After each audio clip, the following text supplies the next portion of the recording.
Hi friends, welcome to my YouTube channel. ಎಲ್ಲರೂ ಹೆಂಗದಿರಿ?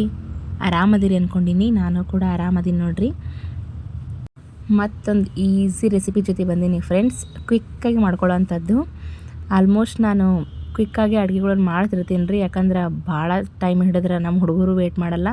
ಇನ್ನು ನನಗೂ ಅರ್ಧ ಗಂಟೆ ಮೇಲೆ ಪೇಷನ್ಸ್ ಇರಂಗೂ ಇಲ್ಲರಿ. ಸೊ ಹಾಗಾಗಿ ನನಗೆ ಜಲ್ದಿಯಾಗಿ ಅಡುಗೆನ ಭಾಳ ಲೈಕ್ ಆಕ್ಕವು. ಸೊ ಹಿಂಗಾಗಿ ಇವತ್ತು ಮೈಸೂರು ಬೋಂಡ ಮಾಡತ್ತೀನಿ ಫ್ರೆಂಡ್ಸ್. ತುಂಬ ಈಸಿ ರೀ ಮಾಡೋದು. ಭಾಳ ಸಾಮಾನು ಏನು ಬೇಕಾಗಲ್ಲ. ಮತ್ತು ಇವು ಹೆಂಗಿರ್ತಾವಂದ್ರೆ ಆಲ್ಮೋಸ್ಟ್ ಎಲ್ಲರೂ ಟೇಸ್ಟ್ ಮಾಡಿರ್ತಾರೆ. ಬಟ್ ಹೊರಗೆಲ್ಲ ಕ್ರಿಸ್ಪಿ ಇರ್ತಾವೆ ರೀ, ಒಳಗೆಲ್ಲ ಸ್ಮೂತ್ ಇರ್ತಾವೆ. ಬಟ್ ಟೇಸ್ಟ್ ಮಾತ್ರ ಆಸಮ್. ಇನ್ನಿದ್ರ ಚಟ್ನಿನೂ ಕಾಂಬಿನೇಷನ್ ಭಾರಿ ಆಗಿತ್ತು. ಸೊ ಹೀಗಾಗಿ ಇದನ್ನು ಇವತ್ತು ನಿಮ್ಮ ಜೊತೆ ಶೇರ್ ಮಾಡತ್ತೀನಿ. ಬರ್ರಿ ಹಂಗಾರೆ ಹೆಂಗೆ ಅಂಥೇಳಿ ನೋಡೋಣ. ಮೊದಲಿಗೆ ಫ್ರೆಂಡ್ಸ್, ಫಸ್ಟ್ ಏನು ಮಾಡ್ಬೇಕಂದ್ರೆ 1 ಕಪ್ ಅಳತೆಗೆ ಇಟ್ಕೊಂಡ್ಬಿಡ್ರಿ. ಅದೇ ಕಪ್ಪಿಲ್ಲ ನಾ ಈಗ 1 ಕಪ್ ಫುಲ್ ಏನೈತಲ್ಲ ಮೊಸರು ಹಾಕ್ಕೊಂಡಿನಿ. ಆ ಮೊಸರು ಹಾಕಿದ್ಮೇಲೆ ಅದಕ್ಕೊಂದು ಅರ್ಧ ಟೇಬಲ್ ಸ್ಪೂನಷ್ಟು ಸೋಡಾ ಪುಡಿ ಹಾಕ್ಕೊಂಡಿನಿ ರೀ. 2 ಹಾಕಿ ಚೆಂದಾಗೆ ಬೀಟ್ ಹಾಕಿ ನೀಟಾಗಿ ಬೀಟ್ ಮಾಡಕತ್ತೀನಿ. ನಿಮ್ಮ ಕಡೆ ಬೀಟರ್ ಮಾಡೋದಿದ್ರೆ ನೀವು ಅದರಲ್ಲೇನ ಮಾಡ್ಬೋದು. ನಾನಿಲ್ಲಿ ಸ್ಪೂನ್ಲೇನ ಮಾಡತ್ತೀನಿ ರೀ. ಒಳಗಿಂದ ಏರೆಲ್ಲ ಹೋಗಿ ಮೊಸರದು ಬಬಲ್ಸ್ ಎಲ್ಲ ಹೋಗಿ ನೀಟಾಗಿ ಅದು ಕಂಬೈಂಡ್ ಆಗಬೇಕು. ಸೊ ಅಲ್ಲಿ ತನಕ ನಾವು ಬೀಟ್ ಮಾಡ್ಬೇಕಾಗತ್ತೆ ಫ್ರೆಂಡ್ಸ್. ನಾವು ಬೀಟ್ ಮಾಡಿದಷ್ಟು ಮೈಸೂರು ಬೋಂಡ ಏನದಾವಲ್ಲ ರೀ, ಪ್ಲಫಿನೆಸ್ ಆಗಿ ಒಳಗಡೆ ಭಾಳ ಸ್ಮೂತಾಗಿ ಬರ್ತಾವೆ ಫ್ರೆಂಡ್ಸ್. ಸೊ ಹಾಗಾಗಿ ಬೀಟ್ ಮಾಡೋದು ಮೇನ್ ಆಗೈತಿ ಇಲ್ಲಿ. ಏನಿಲ್ಲ ಅಂದರೂ ಒಂದು 5ರಿಂದ 10 ನಿಮಿಷ ನಾವು ಬೀಟ್ ಮಾಡಬೇಕಾಗತ್ತೆ. ಸೊ ನಾನೀಗ ನೋಡ್ರಿ ಅದಕ್ಕೆ 2 ಸ್ಪೂನ್ ಅಡುಗೆ ಎಣ್ಣೆ ಹಾಕ್ಕೊಂಡಿನಿ. ಬಿಸಿ ಮಾಡೋ ಅವಶ್ಯಕತೆ ಇಲ್ಲ ಫ್ರೆಂಡ್ಸ್, ಹಂಗೆ ಡೈರೆಕ್ಟಾಗಿ ಹಾಕೋಬೋದು. ಸೊ ಅದನ್ನು 2 ಸ್ಪೂನ್ ಎಣ್ಣೆ ಹಾಕ್ಕೊಂಡು ಅದನ್ನು ಸಹ ನೀಟಾಗಿ ಕಲಸಾತೀನಿ. ಇದನ್ನು ಒಂದು 5ರಿಂದ 8 ನಿಮಿಷ ನಾವು ಚೆಂದಾಗಿ ಬೀಟ್ ಮಾಡ್ಕೋಬೇಕಾಗತ್ತೆ. ಈಗ ಅದಕ್ಕೆ ರುಚಿಗೆ ತಕ್ಕಷ್ಟು ಉಪ್ಪು ಹಾಕ್ಕೊಳತ್ತೇನೆ ರೀ. ಒಂದು ಅರ್ಧ ಸ್ಪೂನ್ ಹಾಕ್ಕೊಂಡಿನಿ ಫ್ರೆಂಡ್ಸ್, ಸಾಕಾಗತ್ತಾ. ತಿರ್ಗಾ ನಾವು ಇದನ್ನು ಚೆಂದಾಗೆ ಕಲಸ್ಕೊಳತ್ತೀನಿ ಫ್ರೆಂಡ್ಸ್ ನಾನೀಗ.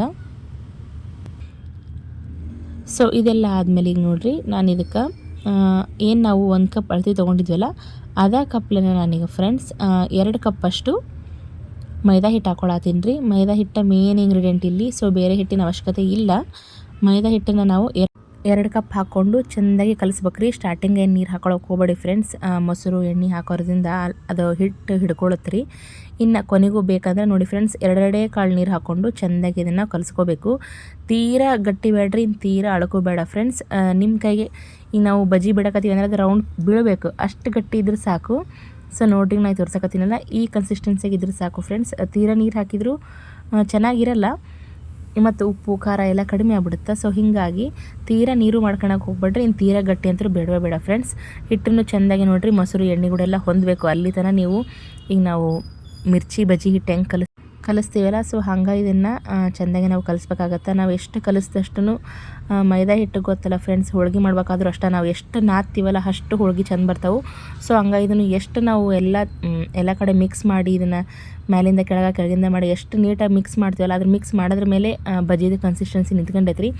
ಸೊ ಆದಷ್ಟು ನೀವು ಹಿಟ್ಟನ್ನು ಚೆಂದಾಗಿ ಕಲಿಸ್ಕೊಳ್ರಿ ಫ್ರೆಂಡ್ಸ್. ಸೊ ನಾವೀಗ ಈ ಹಿಟ್ಟೆಲ್ಲ ಎಷ್ಟು ಚೆಂದಾಗಿ ಕಲಿಸಿದ ಮೇಲೆ ಏನು ಮಾಡ್ಬೇಕಂದ್ರೆ 2 ಅವರ್ ಅದನ್ನು ಬಿಟ್ಟುಬಿಡ್ರಿ. 3 ಅವರ್ ಬಿಟ್ಟರೆ ಇನ್ನೂ ಚಲೋ. ನಾ ಇಲ್ಲಿ 2 ಅವರ್ ಬಿಡಕತ್ತೀನಿ ಫ್ರೆಂಡ್ಸ್. ಇದನ್ನು ನಾನು 3 ಗಂಟೆಗೆ ಎಲ್ಲ ಕಲಸಿ ಇಟ್ಟಿದ್ನಿ ರೀ. 5 ಗಂಟೆ ಸುಮಾರು ರೆಡಿಯಾಗಿತ್ತು. ಸೊ ಹಾಗಾಗಿ 2 ಅವರಿಂದ ಬಿಟ್ಟು ಬಿಡಬೇಕು. ಅದು ಚೆಂದಾಗೆ ನೋಡಿರಿ ಈ ಥರ ಆಗಿರುತ್ತೆ. ಈಗ ನಾನು 2 ಅವರ್ ಬಿಟ್ಟು ಆದಮೇಲೆ ತೋರ್ಸಕತ್ತೀನಿ ಫ್ರೆಂಡ್ಸ್. 2 ಅವರ್ ನೆಂದಮೇಲೆ ಹಿಂಗಾಗಿರುತ್ತೆ ನೋಡಿರಿ. ಈಗ ಇದಕ್ಕೆ ನಾವು ಒಂದು 3ರಿಂದ 4 ಹಸಿಮೆಣ್ಸಿಕಾಯಿನ ಚೆಂದಾಗಿ ಕಟ್ ಮಾಡಿ ನಾನು ಹಾಕ್ಕೊಂಡಿನಿ ಫ್ರೆಂಡ್ಸ್. ನೀವು ಖಾರ ತಿನ್ನಲ್ಲ ಅನ್ನಂಗಿದ್ರೆ ಹೆಂಗೂ ಚಟ್ನಿ ಕಾಂಬಿನೇಷನ್ ಇರುತ್ತೆ ರೀ. ಬಟ್ ನಮಗೆ ಬಜ್ಜಿಯಾಗೂ ಒಂಚೂರು ಉಪ್ಪು ಖಾರ ಜಾಸ್ತಿನೇ ಇರಬೇಕು. ಸೊ ಹಾಗಾಗಿ ನಾನು ಇಲ್ಲಿ 3ರಿಂದ 4 ಮೆಣಸಿಕಾಯಿನ ಹಾಕೀನಿ ರೀ. ನೀವು ಚಟ್ನಿ ಜೊತೆನೇ ಚೆನ್ನಾಗಿರುತ್ತೆ ಅನ್ನೋರು ಬೇಕಾಗಿಲ್ಲ ಸ್ಕಿಪ್ ಮಾಡ್ಬೋದು, ಅಥವಾ 1 ಅಥವಾ 2 ಹಾಕ್ಕೋಬೋದು ಟೇಸ್ಟಿಗೆ. ಸೊ ಇದ್ರ ಜೊತೆ ನಾನೀಗ ಚೆಂದಾಗಿ ಅಜ್ವಾಯಿನ್ ಇರ್ತಾವಲ್ಲ ಫ್ರೆಂಡ್ಸ್, ಅವನ್ನ ಚೆಂದಾಗಿ ಕೈಲೇ ತಿಕ್ಕಿ 1 ಸ್ಪೂನಷ್ಟು ಅವನ್ನ ಹಾಕಾತೀನಿ. ಸೊ ನೀವು ಇದಕ್ಕೆ ಜೀರಿಗೆನೂ ಮಿಕ್ಸ್ ಮಾಡ್ಕೋಬೋದು. ನಾನು ಇಲ್ಲಿ ಕೇವಲ ಅಜ್ವಾಯಿನ್ ಅಷ್ಟೇ ಹಾಕ್ಕೊಂಡಿನಿ ರೀ. ಸೊ ಇದೆಲ್ಲ ಹಾಕಿ ಇವನು ತಿರ್ಗಾ ಚೆಂದಾಗಿ ನಾವೀಗ ಒಂದ್ಸರಿ ಕಲಿಸ್ಕೋಬೇಕಾಗತ್ತೆ. ನೋಡಿರಿ ಕಲಿಸ್ಕೊಂಡ್ಮೇಲೆ ಎಷ್ಟು ಚೆಂದಾಗೈತೆ ನೋಡಿರಿ ಫ್ರೆಂಡ್ಸ್. ಹಿಟ್ಟು ಈ ಥರ ಆಗಿರಬೇಕು. ಈಗ ಇವು ಹಾಕಕ್ಕೆ ಪರ್ಫೆಕ್ಟಾಗಿ ರೆಡಿ ಆಗ್ಯಾವ ಫ್ರೆಂಡ್ಸ್. ನಾನು ಹಾಕತ್ತೀನಿ ನೋಡಿರಿ. ನಿಮ್ಗೆ ಎಷ್ಟು ದೊಡ್ಡದು ಬೇಕು ಎಷ್ಟು ಸಣ್ಣದು ಬೇಕು ಅನ್ನೋದ್ರ ಮೇಲೆ ನೀವು ಹಾಕೋಬೋದು. ನಾನು ಇಲ್ಲಿ ಮೀಡಿಯಮ್ ಸೈಜ್ ಹಾಕ್ಕೊಳತ್ತೀನಿ ರೀ. ತುಂಬ ಈಸಿ ಹಾಕ್ಬೋದು ಫ್ರೆಂಡ್ಸ್. ಇವು ತಳ ಹಿಡಿತಾವು ಅಂತ ಏನೂ ಟೆನ್ಷನ್ ಇಲ್ಲ. ನೀವು ಹೆಂಗೆ ಶೇಪ್ಲೆಸ್ಸಾಗಿ ಹಾಕಿದ್ರು ಅವು ಮೇಲೆ ತೇಲೇ ಬಿಡ್ತಾವೆ ರೀ. ಸೊ ಹಾಗಾಗಿ ತಳ ಅಂಟ್ಕೊತೈತಿ ಮೈದಾ ಹಿಟ್ಟು ಅಂತ ಏನೂ ಇಲ್ಲ ಫ್ರೆಂಡ್ಸ್. ಆರಾಮಾಗಿ ಮೇಲೆ ಎದ್ದು ಬರ್ತಾವೆ. ಮಾಮೂಲಿ ಬಜ್ಜಿಗಿಂತ ಈ ಬಜ್ಜಿ ಮಾತ್ರ ಭಾಳ ಜಲ್ದಿ ಇದಾಗ್ತಾವೆ ರೀ ಫ್ರೆಂಡ್ಸ್. ಎಲ್ಲೂ ತಳ ಹತ್ತಲ್ಲ. ಸೊ ಹಾಗಾಗಿ ಆರಾಮಾಗಿ ನೀವು ಯಾವ ಶೇಪಿಗೆ ಬೇಕಾದ್ರೂ ಹಾಕೋಬೋದು. ಪರ್ಫೆಕ್ಟಾಗಿ ರೌಂಡ್ ಬೇಕಂದ್ರೆ ಸ್ವಲ್ಪ ಸರ್ವಿಸ್ ಭಾಳ ಇರಬೇಕಾಗತ್ತೆ. ನಾನಿಲ್ಲಿ ಶೇಪ್ ಬಗ್ಗೆ ಎಲ್ಲ ತಲೆ ಕೆಡಿಸ್ಕೊಳಲ್ಲ ಫ್ರೆಂಡ್ಸ್, ನಮಗೆ ಟೇಸ್ಟ್ ಚೆನ್ನಾಗಿದ್ರೆ ಸಾಕು. ಸೊ ಹೀಗಾಗಿ ಚಿಕ್ಕ ಚಿಕ್ಕದಾಗಿ ನಾನು ಇಲ್ಲಿ ಬಿಟ್ಟಿನಿ ರೀ ಬಜಿಗಳನ್ನು. ಮತ್ತು ಇವನ್ನ ಕಂಟಿನ್ಯೂ ಫ್ರೆಂಡ್ಸ್ ನಾವು ಜಾಮೂನೇನು ತಿರುಗಿಸಿರ್ತೀವಲ್ಲ ಕಂಟಿನ್ಯೂ ಹಂಗೆ ತಿರುಗಿಸ್ಬೇಕಾಗತ್ತಾ. ಬಿಕಾಸ್ ಇವನ್ನ ತಿರುಗಿಸೋದು ಮಾತ್ರ ಭಾಳ ಹೆವಿ ಕೆಲಸ ರೀ, ಅಷ್ಟು ಜಲ್ದಿ ತಿರುಗೋದೇ ಇಲ್ಲ ಇವು. ಎಲ್ಲ ಕಡೆ ನೀಟಾಗಿ ನಮಗೆ ಒಂದೇ ಕಲರ್ ಬೇಕಂದ್ರೆ ನಾವೇನು ಜಾಮೂನ್ ಹಾಕಿದಾಗ ನೀಟಾಗಿ ಎಲ್ಲ ಕಡೆ ಅಳಗಾಡಿಸ್ತಿರ್ತೀವಲ್ಲ, ಸೊ ಹಂಗೆ ಇವನ್ನ ರೌಂಡ್ ಹೊಡೆಸಿರ್ಬೇಕಾಗತ್ತೆ. ಹಾಗಾದ್ರೆ ಮತ್ತೆ ಪರ್ಫೆಕ್ಟಾಗಿ ಎಲ್ಲ ಕಡೆ ಒಂದೇ ಕಲರ್ ಬರ್ತಾವೆ ರೀ ಇವು. ಮತ್ತು ಇವು ನಾವು ಮೀಡಿಯಮ್ ಫ್ಲೇಮ್ನಾಗ ಇಟ್ಟ ಕರಿಬೇಕಾಗುತ್ತೆ ಫ್ರೆಂಡ್ಸ್. ಹೈ ಫ್ಲೇಮ್ನಾಗ ಇಟ್ಟರೆ ಭಾಳ ಹೊತ್ತಿದಂಗೆ ಆಗ್ಬಿಡ್ತಾವೆ ರೀ. ಮೈದಾ ಹಿಟ್ಟೆಲ್ಲ ಜಲ್ದಿನ ಬ್ರೌನ್ ಕಲರ್ ತಿರುಗುತ್ತೆ. ಸೊ ಹಾಗಾಗಿ ನಾವು ಮೀಡಿಯಮ್ ಫ್ಲೇಮ್ನಾಗ ಇಟ್ಟು ಎಲ್ಲ ಕಡೆ ತಿರುಗಿಸ್ಕೋತಾ ನೀಟಾಗಿ ನೋಡಿರಿ ಈ ಥರ ಕರ್ಕೋಬೇಕಾಗತ್ತೆ ಫ್ರೆಂಡ್ಸ್. ದೊಡ್ಡ ಬಾಣಲಿ ಇಟ್ಟಿದ್ರೆ ಮೇ ಬಿ ಒಂದೇ ಸರಿಗೆ ಎಲ್ಲ ಹಿಟ್ಟು ಆಗ್ಬಿಡ್ತಿತ್ತು. ನಾ ಇಲ್ಲಿ ಚಿಕ್ಕದಾಗೆ ತೊಗೊಂಡಿದ್ದೀನಿ, ಸಣ್ಣ ಸಣ್ಣ ಹಾಕ್ತೀನಿ ಅಂತಂದು. ಸೊ 2ರಿಂದ 3 ಸರಿ ಹಾಕಿದ್ದೆ ಫ್ರೆಂಡ್ಸ್ ಅಷ್ಟ. ಒಂದು 10ರಿಂದ 15 ಬಜಿ ಆಗಿದ್ದು ಫ್ರೆಂಡ್ಸ್. ಈವ್ನಿಂಗ್ ಟೈಮ್ ಅಂತರೂ ಹೇಳಿ ಮಾಡಿಸಿದ ಸ್ನ್ಯಾಕ್ಸ್ ಐತ್ರಿ. ದಿನ ಅದ ಬಜಿ ಅದ ಕಡಲೆ ಹಿಟ್ಟಿನ ತಿಂದು ಬೇಜಾರಾಗಿರೋರು ಮೈದಾ ಹಿಟ್ಟು ಒಂದ್ಸಲ ಟ್ರೈ ಮಾಡ್ಬೋದು ನೀವು, ಭಾರಿ ಚೆನ್ನಾಗಿರ್ತಾರೆ ಟೇಸ್ಟು. ಇನ್ನು ಇದನ್ನು ಒಂದು 2 ಅವರ್ ಮುಂಚೆನೇ ನೆನಪು ಮಾಡ್ಕೊಂಡು ಕಲಿಸಿಡೋದು ಅಷ್ಟೇ ಕೆಲಸ ರೀ. ಹುಡುಗರು ಮನೆಗೆ ಬಂದ ತಕ್ಷಣ ಹಾಕ್ಕೊಡ್ಬೋದು ರೀ ಬಿಸಿ ಬಿಸಿಯಾಗಿ.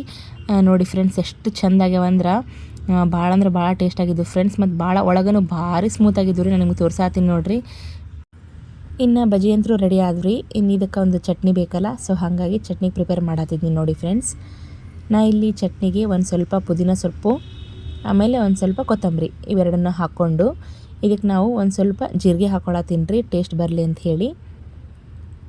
ಆಮೇಲೆ ಒಂದು 3ರಿಂದ 4 ಹಸಿಮೆಣಸಿಕಾಯಿ ಹಾಕ್ಕೊಳತ್ತೀನಿ ಫ್ರೆಂಡ್ಸ್. ನಿಮ್ಮ ಖಾರಕ್ಕೆ ಟೇಸ್ಟಿಗೆ ತಕ್ಕಂಗೆ ಹಾಕೋರಿ. ನಾ ಇಲ್ಲಿ 4 ಹಾಕ್ಕೊಂಡಿನಿ. ಸೊ ಈಗ ಇದಕ್ಕೆ ರುಚಿ ತಕ್ಕಷ್ಟು ಉಪ್ಪು ಹಾಕತ್ತೀನಿ ರೀ, ಒಂದು ಅರ್ಧ ಸ್ಪೂನ್ ಹಾಕತ್ತೀನಿ. ಒಂದು 5ರಿಂದ 6 ಬೆಳ್ಳುಳ್ಳಿ, ಹಾಗೆ ಒಂದು ಚಿಕ್ಕದಾಗಿ 1 ಇಂಚಷ್ಟು ಶುಂಠಿ ಹಾಕತ್ತೀನಿ ಫ್ರೆಂಡ್ಸ್. ಸೊ ಇದೆಲ್ಲ ಹಾಕಿ ಮಿಕ್ಸಿ ಹಾಕ್ಬಿಟ್ರೆ ಆಯ್ತು ನೋಡಿರಿ, ಮಸ್ತ್ ಅಂದು ಪುದೀನ ಚಟ್ನಿ ರೆಡಿ. ಸೊ ನೋಡಕತ್ತೀರಿ ಫ್ರೆಂಡ್ಸ್ ನೀವು, ಚಟ್ನಿ ಇಷ್ಟೇ ಅನಿಸ್ಬೋದು, ಬಟ್ ನಾನು ಸ್ವಲ್ಪ ಖಾರ ಜಾಸ್ತಿ ಹಾಕಿದ್ನಲ್ರಿ, ಸೊ ಹಾಗಾಗಿ ನಮಗೆ ಸಾಕಾತು. ಮತ್ತು ಸಖತ್ ಟೇಸ್ಟ್ ಆಗಿತ್ತು ಫ್ರೆಂಡ್ಸ್. ನೀವು ಈ ಚಟ್ನಿ ಟ್ರೈ ಮಾಡಿಲ್ಲ ಅಂದರೆ ಒಂದ್ಸಲ ಟ್ರೈ ಮಾಡಿರಿ. ಸೊ ಈ ವಿಡಿಯೋನ ಇಲ್ಲಿಗೆ ಮುಗಿಸಾತೀನಿ ಫ್ರೆಂಡ್ಸ್. ನೋಡಿದ್ರಲ್ಲ ನೀವು ಮೈಸೂರು ಬೋಂಡನ ಎಷ್ಟು ಈಸಿಯಾಗಿ ನಾವು ಮಾಡ್ಕೋಬೋದು ಅಂತ ಹೇಳಿ. ಟ್ರೈ ಮಾಡಿ ಟೇಸ್ಟ್ ಹೇಳ್ರಿ. ಈ ವಿಡಿಯೋನ ಇಲ್ಲಿಗೆ ಮುಗಿಸಾತೀನಿ ಫ್ರೆಂಡ್ಸ್. ನಿಮ್ಗೇನಾರ ಇದು ಇಷ್ಟ ಆಗಿದ್ರೆ ಒಂದು ಲೈಕ್ ಮಾಡಿರಿ, ಶೇರ್ ಮಾಡಿರಿ, ಸಬ್ಸ್ಕ್ರೈಬ್ ಮಾಡಿರಿ, ಸಪೋರ್ಟ್ ಮಾಡಿರಿ ಫ್ರೆಂಡ್ಸ್. ಮತ್ತೊಂದು ಸೂಪರ್ ರೆಸಿಪಿ ಜೊತೆ ಸಿಗ್ತೀನಿ ರೀ. Bye friends.